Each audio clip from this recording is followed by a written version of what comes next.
Hello, darlings. Welcome to Nut Free Formula. My name's Freedom. Thank you for joining me.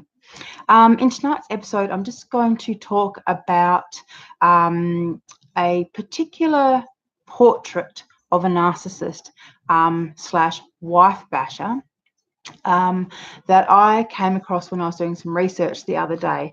It's of an interview that was taken by 60 Minutes when they were doing domestic violence, when that was, sexy for them. So they did this interview with this couple that was separated.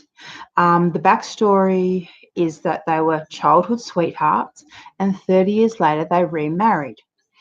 During their relationship, the level of violence and control and fear was so great that the wife honestly believed that her life was in danger.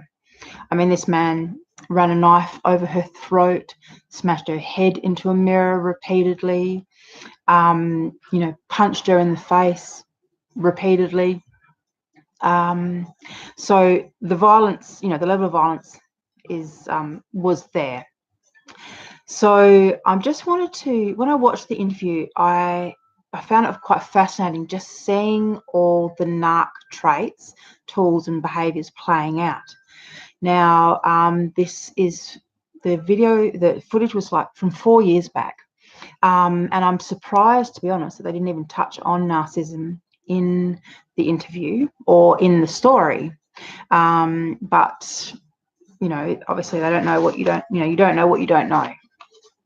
But anyhow, I'm going to put the link in the comments so that you guys can actually watch it, because the thing is, I think, when we're in our relationships with narcissists or sociopaths or psychopaths, we're so in it that you just can't see it. You're too close. You're just too close.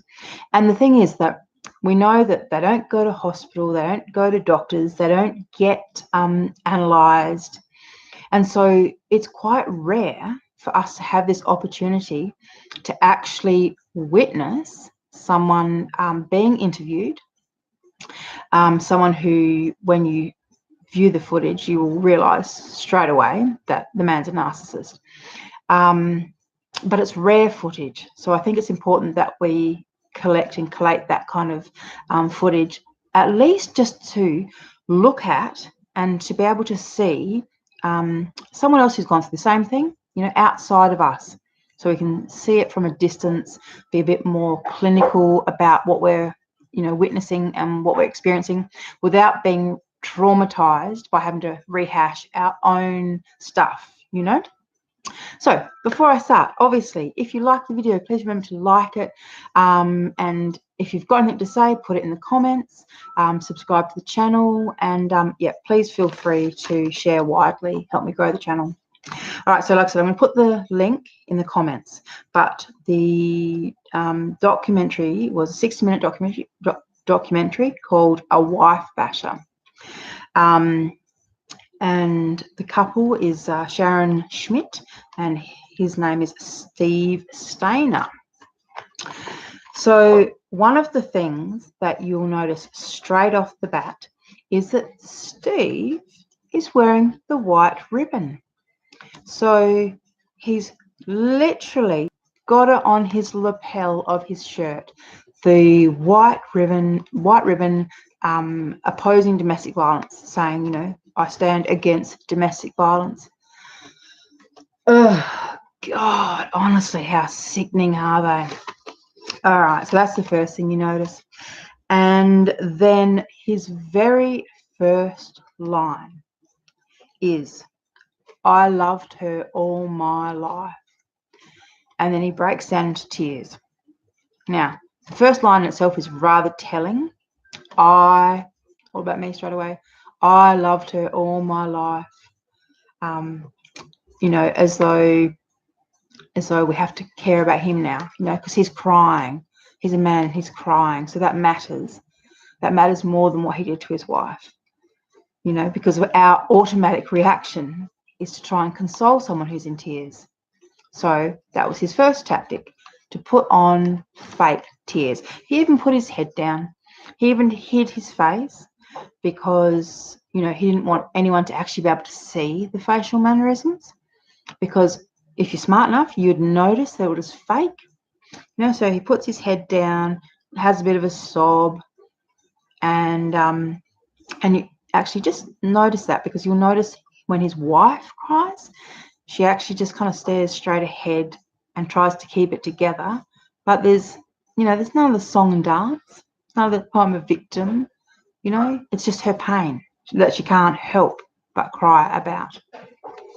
All right, so I loved her all my life, and then I went on to create the monster. So he's already disassociating himself from the monster. You know, so it wasn't me that did it, it was the monster. Later on, he even says, everyone is capable of it. What? Everyone is capable of it, as in we all have hands that can punch. We all can pick up weapons and run them across someone's throat. Sure, we've all got hands. We're all capable of doing things. But to say that everyone is capable of it makes it sound as though everyone could do it. Two very different things. Once again, he is trying to disassociate himself from his own actions and trying to minimize it by saying, well, everyone can do it. Everyone's capable of doing it. Jeez Louise, I'll tell you what. All right. So poor old Sharon, choking her, that was the first thing. And I always say this because it's really important. Choking is the number one, how do I put this? So when the police do checks for domestic violence, right, if they note that someone has been choked, that is the number one pre-indicator of homicide. So, i.e., blokes that choke are, I don't know what the statistic is, but, you know, 7 times or 70% more likely to murder their partners. So for those of you who've been choked, you need to get on out of there. Okay. All right. So yeah, 30 years they met up after being teenage lovebirds. That's a typical narc tactic right there. You know, recycling the exes. And you know, people say, "Oh, he hasn't hoovered me." They can literally go back to their childhood sweethearts. You know, 30 years, and the lie. I loved her the whole time. No, you didn't, mate. You didn't think about her twice till she came up on your radar and you went, oh, that's that Sharon. I used to know her from high school. Okay, this is another really interesting fact. So in the documentary, they had video footage taken by Sharon's terrified son, showing Steve throwing her to the ground outside in the backyard. And when he was asked about it, you know what he said? I tried to give her a hug. So Tara Brown, who was doing the interview, said, just cut him off. Did you really try and hug her? And he starts getting a little bit annoyed with Tara. Like I said. Right? So he's using repetition, raising his voice, getting annoyed. And like he's getting annoyed with a professional woman who's interviewing him in front of a camera. Can you imagine how easily he would be annoyed if he was at home where he had all the power? Like the man's got a camera in his face and he still can't help himself. Like I said, I tried to hug her. So you didn't throw her to the ground? Well, that's debatable. It's debatable. You know, we've all seen the video footage, but apparently it's debatable. Okay. Once again, disassociating, minimizing harm, you know, outright lying. I mean, sure, anything is debatable, I suppose, doesn't make it not true. I mean, we can debate about, I suppose, literally anything. We could debate about, you know, your name being your name, mine being mine. We could debate about, you know, the earth being round. We could debate about a lot of things, I suppose, but it doesn't actually make it any less true. You know, so this is this strange narc thing. It's debatable. And then he goes on to say, I don't believe I did. Then he sits in stony silence and says, but did I? But did I? I don't know. Pretty sure that's what I saw on the footage. But did he? God, gaslighting. You know, he's gaslighting a professional woman who's interviewing him. Can you imagine what he's like at home? All right, so thankfully, Sharon got herself an AVO, which he breached 3 times and ended up doing 6 months jail. She says if he hadn't gone to jail, she'd be dead. She's talking about an incident where he punched her 6 times in the mouth. And when Tara Brown asks him about that particular incident, he says, in the kitchen, I punched. I don't even think he actually admits to punching her. But he rephrases it and says, in the kitchen, sorry, he's talking about the incident in the kitchen, and then he says, I gave her a couple of taps in the bathroom.